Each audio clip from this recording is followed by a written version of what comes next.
صخره به این نزاعت قله اون بالاست. تقریبا شکل قلعه علموته، ولی این سنگ فکر کنم سنگ آذرینه. سنگ زیر قلعه علموت سنگ رسوبیه. من هنوز راه دارم، سربالاییه. اینجا بد مسیرتر از راهیه که اومدم.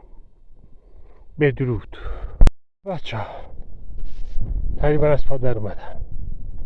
خیلی خستم، اما این شما این دیوارهای قلعه بابک خرمدی یا قلعه بس.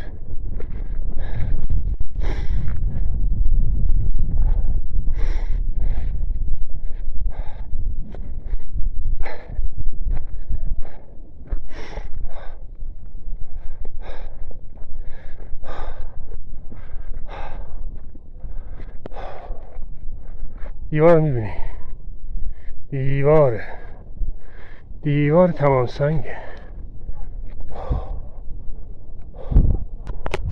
و این قلعه بابک.